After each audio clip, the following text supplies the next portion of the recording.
Good evening.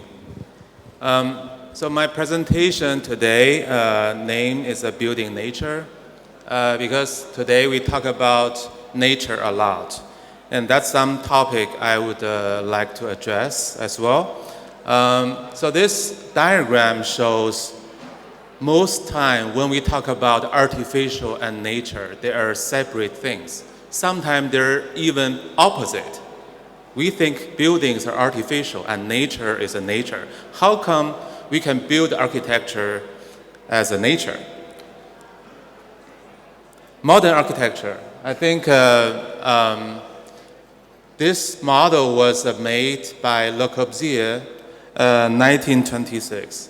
A renovation for Paris.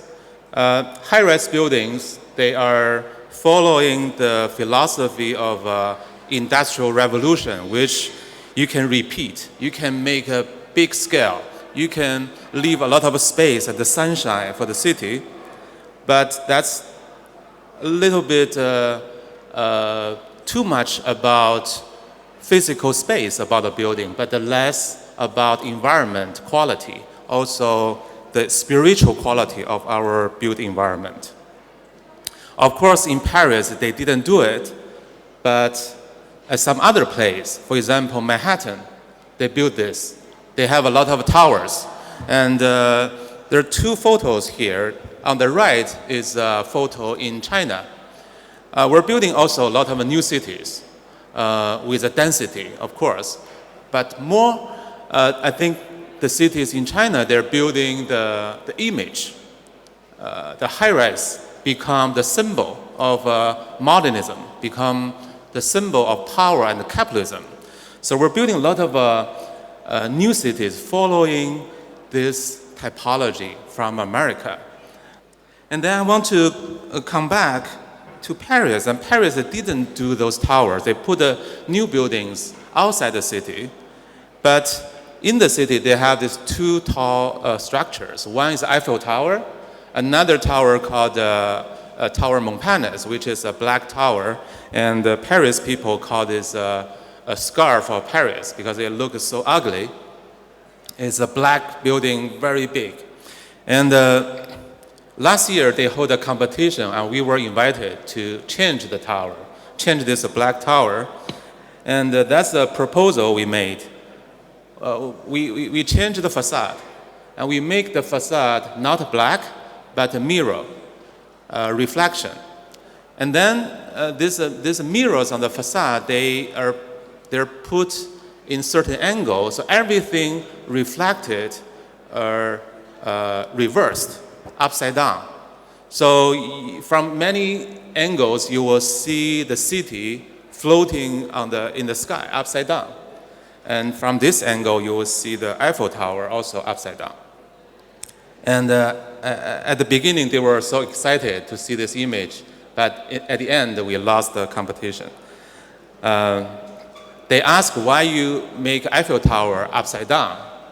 And my answer was, you already have one Eiffel Tower. You don't want to have the second one the same.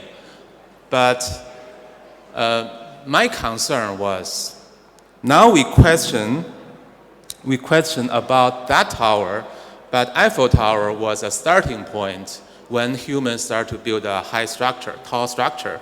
When we build the Eiffel Tower, we think if you can use a steel to show the strength of the structure, the human, we are powerful. This is an image of my student work. When I was in school, I draw this as a proposal for rebuilding World Trade Center in New York after 9/11, because a lot of students and the schools and the architects were proposing the new World Trade Center for New York. And my proposal was like a green park floating above all the towers. It's like a cloud, a horizontal structure. It's not competing about the height. It's not showing the strength of the structure. It's not aiming the height, but it's more about the relief. So when you go up there, you will be in the park, in the sky, and you will see the cloud, you will see the surrounding landscape. So now when I look back to my student work almost 20 years ago, it look for me it's very different from many other proposals or modern architecture that's always trying to build a memorial or a stronger World Trade Center. And last year, we had this opportunity to propose a new building in New York, in Manhattan. So that's a model of the proposal. It's a very small residential tower next to Empire State Building. So that's the rendering of it. It's a very slim, almost touching the land, because the bottom is very small, and the top of the buildings become transparent. So it's a black tower, and eventually disappear into the sky. So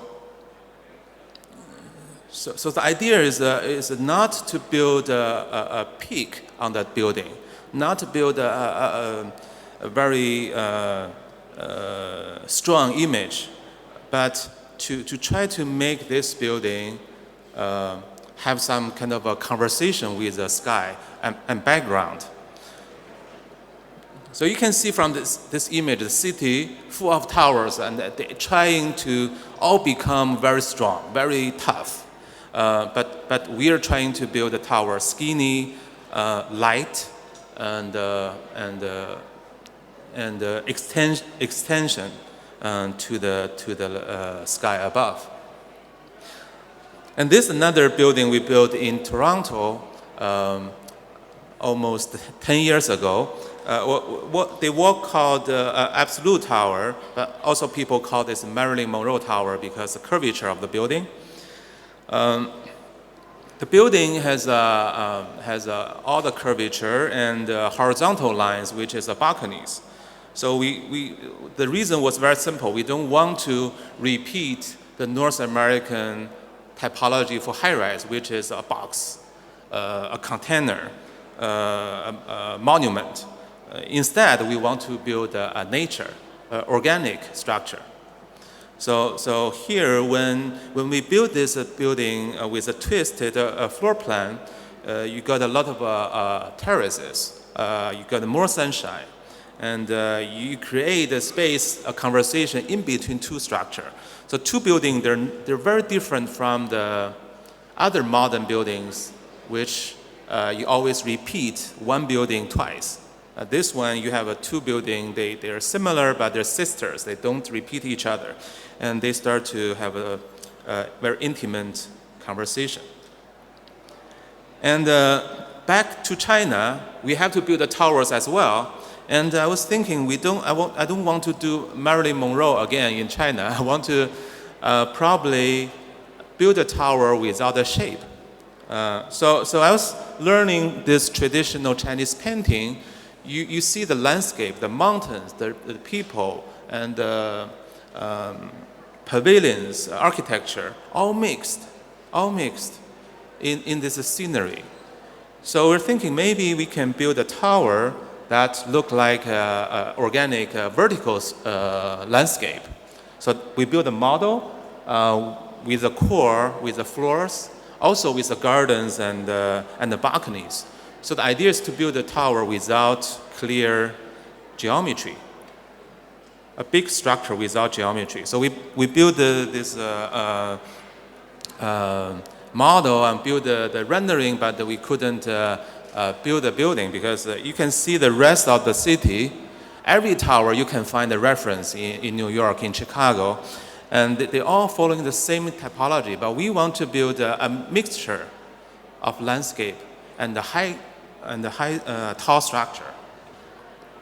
We couldn't do it. So I bring this idea into a next project. This one, it's a residential project on the hillside facing a beautiful lake. So we put every building on different location on the hill And we use the contour lines of the site and extend the mountain into architecture. So the architecture become part of the mountains. So this is a completed photo. You see the beautiful lake and then mountains around the lake, and then we have all these buildings like extension of each hillside, like part of landscape, part of artificial.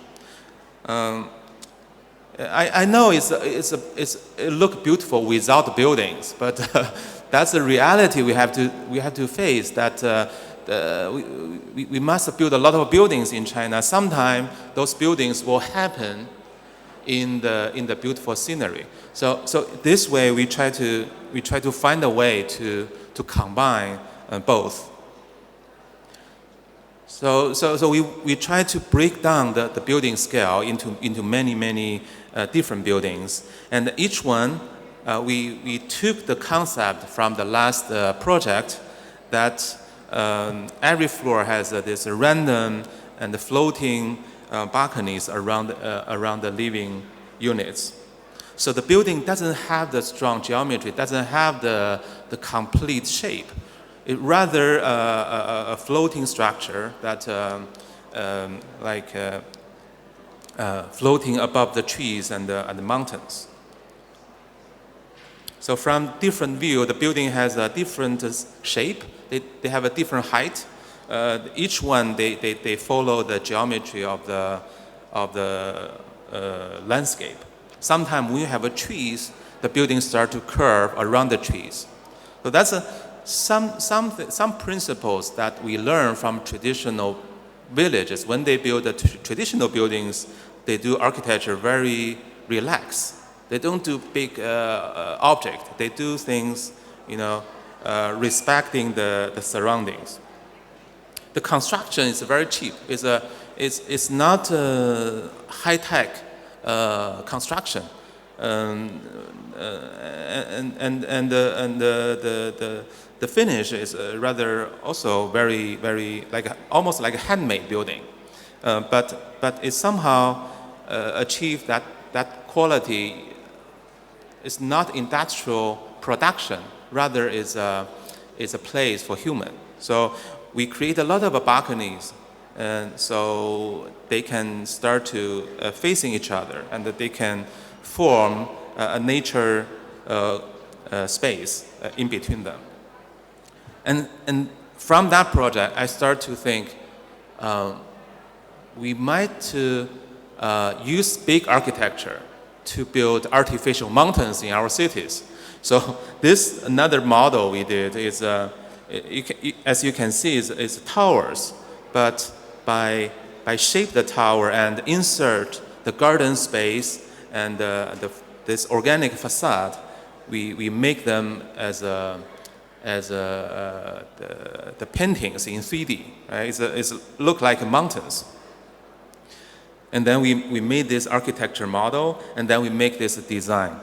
It's a project contains 13 towers. It's a small master plan, and a lot of buildings, a lot of towers. So the idea is maybe we can create a human scale village in between the towers, and then we push all the tower to the boundary of the site. So they become the background, they become the backdrop of this landscape. They could be seen as mountains or waterfalls. They all look similar, but they all at the same time they're very organic and different. And once you enter this village, you find a small courtyard and the trees and a small building around you. So you don't feel the pressure from large structure. It's a very intimate urban space we try to create. And this is the construction photos. It's under construction. It's a 500,000 square meter project. It's a super difficult to reference nature in this project, because if you planting a tree there, it's disappeared. It's so small and the building is so large. So we have to think a way to make architecture also part of the nature. So I'm happy to work with Michael Erickson. He's our landscape designer. So we start to have this conversation about creating something in between nature and the architecture. This concept is not new. So I would reference some images from the old landscape you find in the gardens, in the West Gardens and the Eastern Gardens. You all know this French garden, but Chinese garden is very interesting. That architecture is never an independent object. It's always be part of one overall journey. You have trees and the rocks and the lake, and the architecture always mixed with those elements and become the whole journey. It's not a standalone, human-centered structure. I think that's very different from the Western concept of buildings. And same concept happened in the larger scale, for the city scale, for example. That's Manhattan. You see the Central Park and the city. There is a nature, which is a park, but the nature is a nature. Artificial buildings is another thing. It's two totally different things. And we can conquer nature. We can protect nature. We can cherish nature, cherish nature. But it's often we separate human and nature because we talk about these things. But in the Chinese concept, human needs nature to be extension of their spirit to complete their life. So that's why in the gardens they build those scenery as a spiritual moments. This is the master plan Google map of Beijing city. You see the water system and the lake and the bridge. The small mountains behind the Forbidden City, they all like very beautiful scenery in Beijing. I go there when I was a kid. It's beautiful. It's a spiritual, it's a poetic, and they all artificial plant. They're not some protected nature. It's a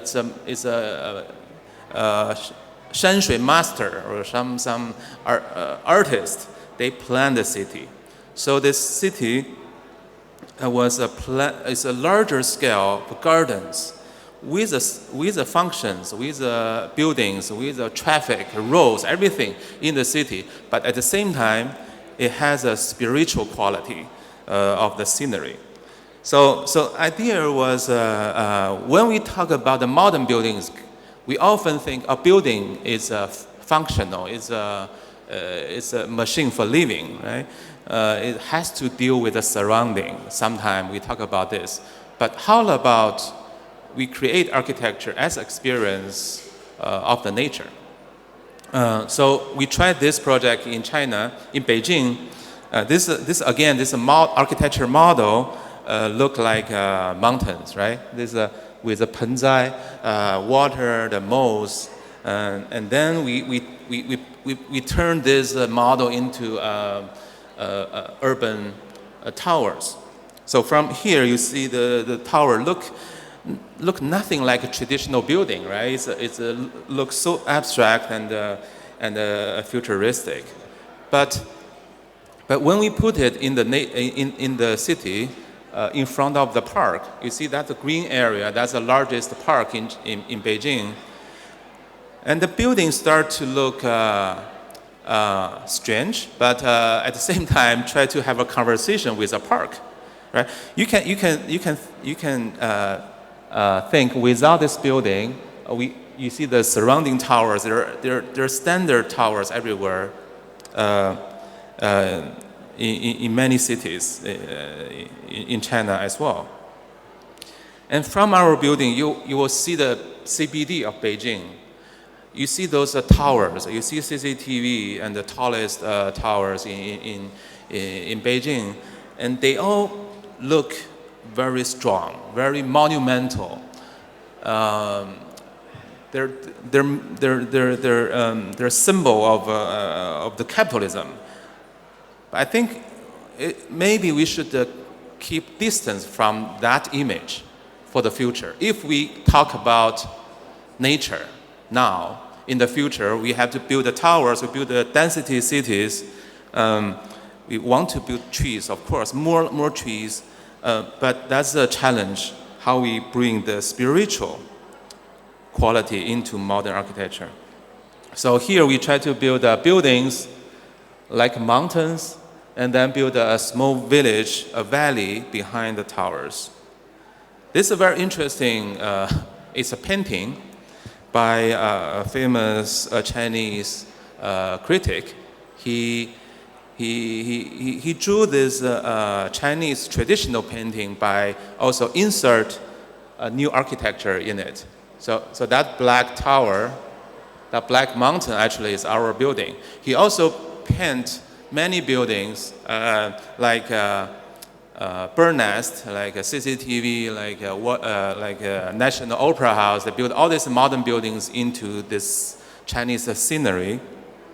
I think our building fits best because it somehow talk to this traditional context in this painting.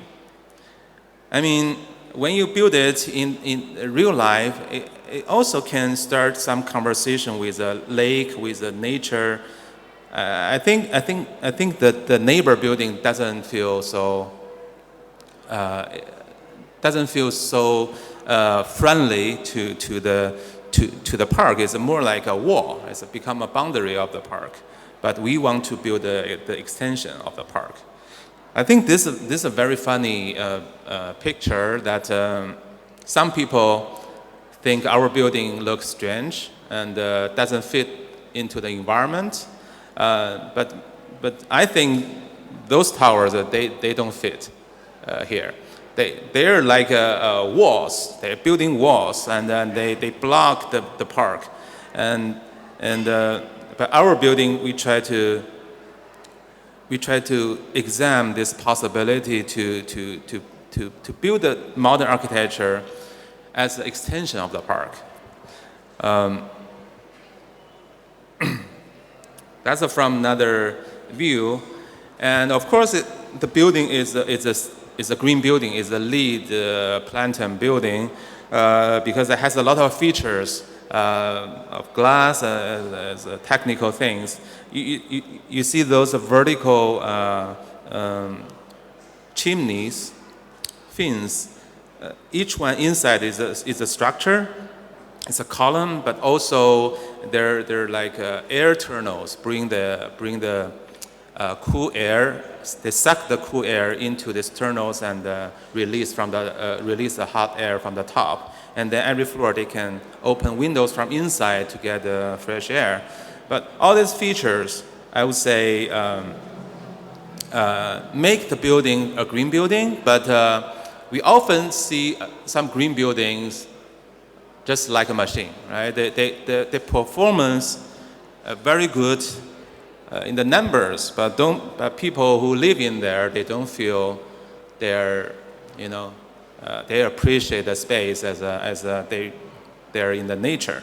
So here we try to also create this human scale and the valley and the trees and the terraces and the small lake that everyone feel this is the oasis of the city. And in this case, we built this opera house as snow mountains, because this is a city in northern China which is very cold. Half of the year they will have snows, and so we put the building next to a river in the wetland environment. So it's opera house with 2 theaters and then 1 plaza in front of the theater. So 2 theaters are connected. And the idea is we want to build a building merged to the horizon. They're like growing out of the landscape. So they're very easy to approach. They're not a grand structure in front of you, but you can easily approach the building, or actually you can walk onto the building. This building merged to the landscape, so there's a ramp. You can actually walk onto the building and walk around it from the outside. So those are ramps and stairs around the building. So when there's no opera inside the building, you can just walk around the building from outside. That's like an extension experience from the surrounding park. Once you reach the top, it is a roof amphitheater for you to look at the sky. So that's a vertical space. After you reach the top, you want to know your future. So it's a big building. There are 2 big theaters in it, but the gesture of the building is very gentle. It's like a blend into the surrounding, into the water, into the rivers around the building. And here you can see the ramp around the building. It's very, very popular. That a lot of people, they go there, they say, we go there, climb the mountain, we can experience this opera house as a mountain, snow mountain. And inside is very, very open. We make the facade very transparent, and then we build a wooden auditorium from inside, and we bring in a lot of natural light from the top, also from the side. So the idea is once you're in the building, you don't feel you're inside, but you feel you're also outside. It's like a very very intimate relationship with the park and the landscape around the building. And there's 2 staircases. You can go to the different level, enter the auditorium. It's all wood, and the gesture of the stairs is really dynamic. So when you walk on the stairs, people start to look at each other like almost like a performance before the show, and then people start to see each other. And then inside, we bring the natural light into the theater, and then we divide the seatings in many different areas, like islands, and the whole space feels like a big instrument, wood instrument. It performs very well acoustically. At the same time, it gives you a very warm feeling to the space. So all this wood, they're all from the local, like farmers, they use the same wood for furnitures. So it's very, very cheap and easy construction for them. And this is another lobby for the small theater. It's all abstract, it's all white. It's a space of light. So the sunlight will cast shadow onto the wall, and the shadow will move during the day to give you a sense of the time. And that's the entrance to the smaller theater. That's a horse. In the same region, also the northern China is there's a snow mountain, and we are building this building. It's called the Yabuli Conference Center. It's like a Chinese version of a Davos. They hold a meeting every year at this place. So we built this conference center like also like a tent. Inside, of course, we have a conference room, we have a public space, but outside, don't forget the building is a part of the snow mountain, it's a part of the horizon. Sometimes the building tries to hide itself, but at the same, you also want to attract people go inside. So that's the interior. We use the wood and bring in a lot of natural light. It's a very abstract geometry, but you can often reference this kind of space in nature, in canyon, for example, in some valley space. You often find this kind of a space quality in nature, but we recreate in the very abstract way in our buildings. That's a model of the building. And this is a project under construction in China. It's a sports center.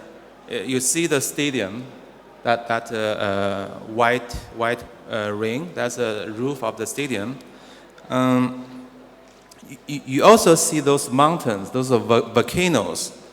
Inside each volcano is a sports center. You have a swimming pool, you have a basketball, you have all these sports facilities, but they're covered inside the volcano. So instead of building buildings, we build a landscape, and then we embedded those functions into the landscape. So from outside, you can also use these mountains, these volcanoes as a park. You see those lines and ramps. You can actually walk and run on those mountains. You can. It's a huge. It's like 5 kilometers or something. You can run around those green hill. You can reach the top. You can see from this mountain to another mountain. I call this mountain, but they're not natural mountain. They're buildings, and the geometry is like a perfect circle. They're like volcanoes, and each top are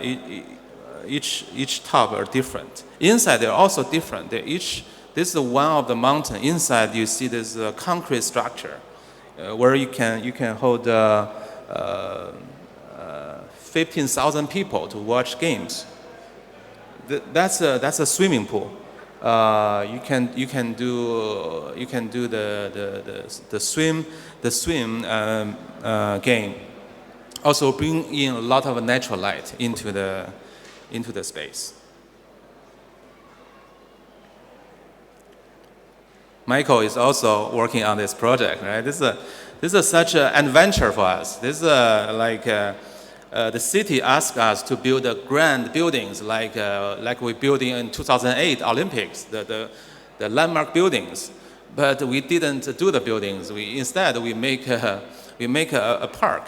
So that's the model of this project. I think we're providing green nature to the city, of course, but we also provide public life to the city, because this is not just a random park. And by designing those landscapes, we even provide land art to the citizens. So this is not just an average green park in the city. It's become a place that full of imagination. Like they find these activities, the sports, the urban life. At the same time, the art, the nature become the spiritual nature. So I'm very excited of this project. And there's another one. It's a museum we're building right now in Los Angeles. It's called a museum of narrative art for George Lucas, the Star Wars director. And this building is like a huge cloud floating above the city. And this is a rendering of the design. And this is a very long zoom in, very long lens, right? But you see the mountains, the downtown, the high rise, and the city all together. So somehow I think the building look very well with the mountains, because they all look organic, and the mountain look been there forever. It's very strong, and then building look very soft and floating. So it's actually a building, a very long space, and lifted above the ground. On the ground, we build a landscape. We build a open space. So this canopy can cast a lot of shadows for the space underneath the building. And at the same time, on the roof, we create another park. So when you go up to the roof, it's a public space. You can overlook the park and the city and the mountains. So that's the elevation. You see the bottom, we have a podium with the trees on top, and then on the roof we create another roof terrace. And then the building is a two-part, but they are connected on the upper level. On the ground level, we create this arch. This become a gateway to this a park called the Exposition Park. It's a museum park, but our building become a gateway of it. So when you enter here, this is like a space you want to stay, and then you enter the museum from the glass lobby.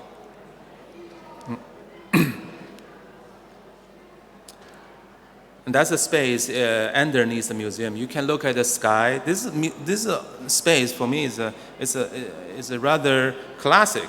You see two symmetrical space and the two lobbies and the sky above you. It's a very formal space. And when you go into the lobby, you see these elevators can bring you to the upper level, which is the exhibition floor above you. So it's a floating building. It's a cloud. Cloud always interests me because a cloud doesn't have an exact shape. Every time it's not even about shape. It's about lightness. It's about floating, uncertainty. The building doesn't have a clear shape. You cannot tell exact the shape of the building. It looks different from different angle. It doesn't designed by computers. I draw this by my pencil.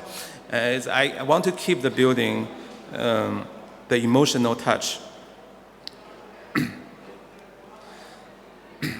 And now I start to talk about the small project. This is a renovation of a small house in Japan. This model, you see the inside, there's a wood frame. That's an old house they had. So we're supposed to demolish the old house and build a bigger one, but we decide to keep the old one and then build a bigger one as the new envelope. So that's the diagram. We build a bigger house and it contains the old small house inside. They want to build a kindergarten. So this is an old house. They had this ceremony when they groundbreak. It's a very small project, and they have a really serious ceremony about the earth. So this is a really touching moment for me. I go there, I see this happened. Earth. It's a place for memories. Like this family have been there for a long time, and now they have to get rid of the old one. They will have a new one. So it's a really tough moment for them. So that's all the ceremony they have, and that's a new building we built. It look new. It look different from any other traditional neighbors. It's a three-story white tent. Look soft, and there's an entrance here like a cave, and kids can go in there. So a lot of kids want to come here. They don't want to be home anymore. But that's inside. You see that's the new plan, and that's the old structure inside. The reason being that why we want to keep the old. One reason, of course, is reuse the material. We don't want to throw away the material. But there's a more important reason. We want to keep the memory of this old house. Because this family has been lived there before. So we keep all the wood and the roof. I mean, it's not a listed building, but for this family, it has a lot of memories. For those kids, they will know what kind of where they grew up from. So where this space coming from. I think it's good to use this old frame as a part of the history of the house. And this is what happened on the roof, the slope roof. Now we make it a new classroom with the steps and the books.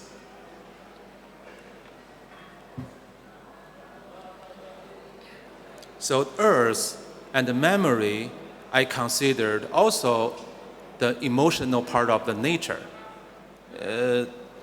Sometimes the nature for me is quite a big definition. And this is a project we're building in Beijing, now under construction, is a kindergarten again. You see in the middle of this colorful roof, there is an old courtyard house. And we built the new building around it. So the new building is a single floor structure with also the rounded courtyard inside to have a outdoor activity, to have a natural light, to have a natural ventilation. But the key is to keep the new structure single floor very low, and people they can go on the roof as an outdoor activity space.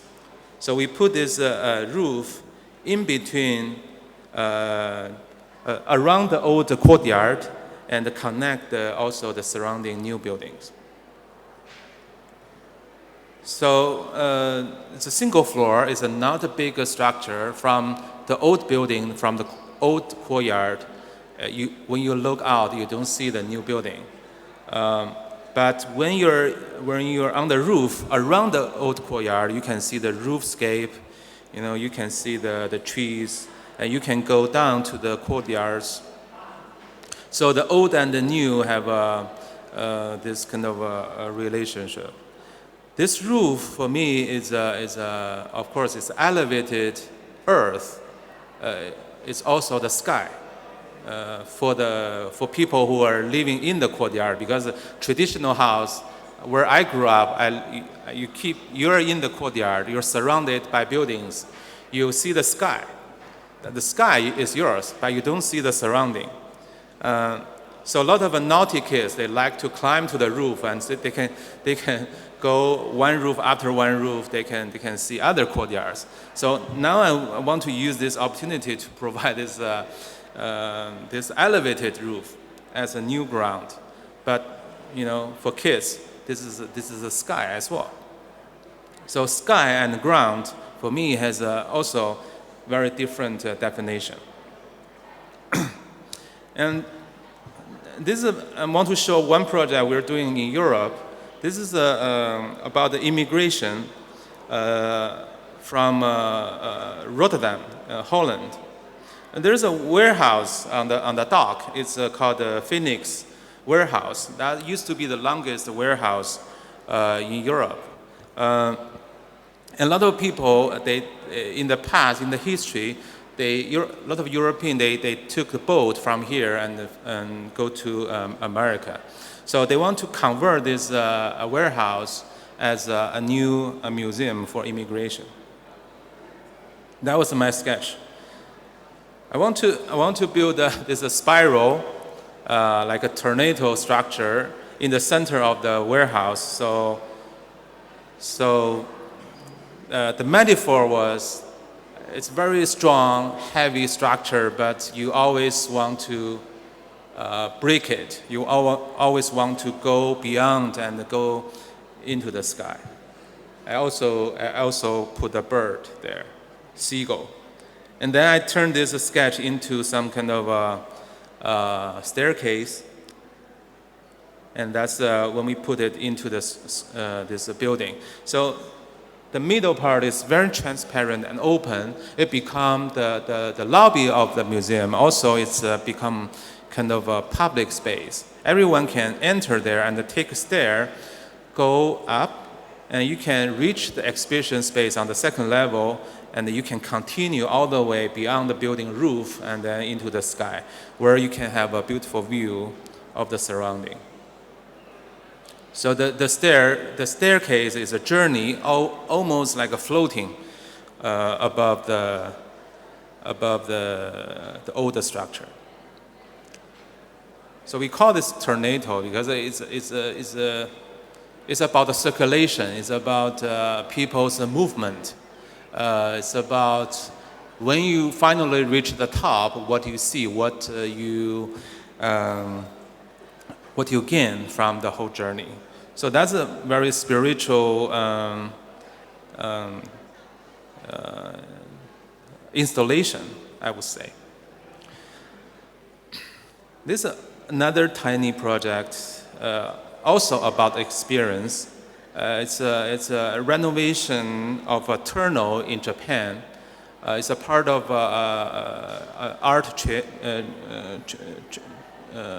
Triennale in Japan. So that's a tunnel they built existing in the mountains. So people go there, go into this tunnel, and then they can look at the river in the mountain valley. And it's very hard space, it's concrete. So we did one space look like this. It's when you go in the tunnel, at the opening, we draw the water from the river, and we put the river under your feet, and then we put the reflection material on the cave, so it's almost reflect the whole environment from the ceiling and the floor. It make almost like a departure point for you to connect with outside. And you will hear the river flowing underneath, outside the cave, right? So you will imagine the river is coming from the water underneath your feet, because the water could become the waterfall. There's no edge of the water. So it's very simple, but it's about using light as a material to create this connection in between you and outside. But actually, you cannot go outside, right? In reality, you can only look at this image and imagine what your relationship with the sky, with the mountains, therefore with the nature. So that kind of imagination was important for the project. I also want to show a couple projects we did in Milano. Like several years ago, we had this collaboration with Intervento magazine, and we had this opportunity to convert this old courtyard with a new environment. We built a ring. We call this a fifth ring, because I think a courtyard has a four sides, and then we built this ring floating in the middle of the courtyard, and then we put the water on the floor, reflect the ring and the sky, so people can walk in this courtyard above the water, and they will see the sky reflection underneath the water, and this is a ring like floating above the water. So there's some, of course, new and old. I think that's very interesting for us to do this in Milan. At the same time, the courtyard is some typology we had in China, which is about the sky. So I think here we try to build this new conversation with the sky. We also did this. I don't know if you remember this. In the university, we built this canopy to connect the park and the old structure. This is more like the extrusion from traditional arches coming from the old building. And then the red color disappears as transparent and floating above the green space. So there is a nature and old classic building, but there is a connection through this new structure. And by doing this new structure, we create this a space underneath. So the whole thing is this is also collaboration with Interni. We work with this new material that can change color and can move. So when there's a wind, this insulation really moves. It's really dynamic and also produce a sound. When you sit underneath, you can really feel the movement and the wind around you.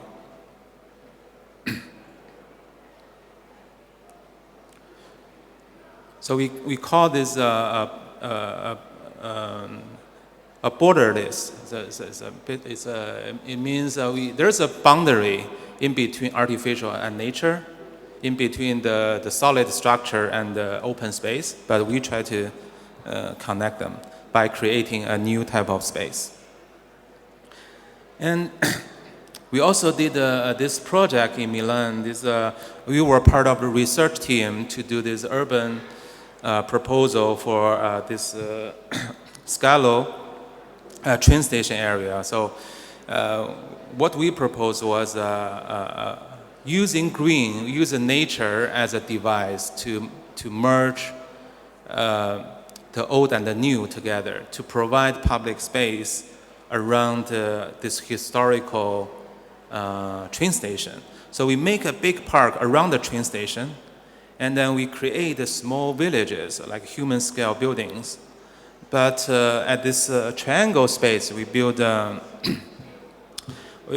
two buildings like a flag. So they're very thin structure. From one angle, you see two waving surface, and from the other angle, you see almost nothing. You see very, very thin surface. And underneath, we build a very community space with a market, with sports functions, and with a smaller scale, human scale buildings. And then from the distance, you don't see many small buildings. You feel there's only two buildings growing out of the park. So that was my impression of the place. I think when we have the nature, not only as a public space, as a physical nature, but also as a spiritual space, then we have opportunity to unplug many things, old things, new things, future things, anything that work with nature, to have this conversation through time. Because you find the older things that really cherish nature, and in the future, we also want to build things around the nature. In that way, I think how do we understand the nature could become a discussion that lasts for a long time. And this way, we show the different understanding through time that how we understand nature when we build the architecture and the cities. Thank you very much.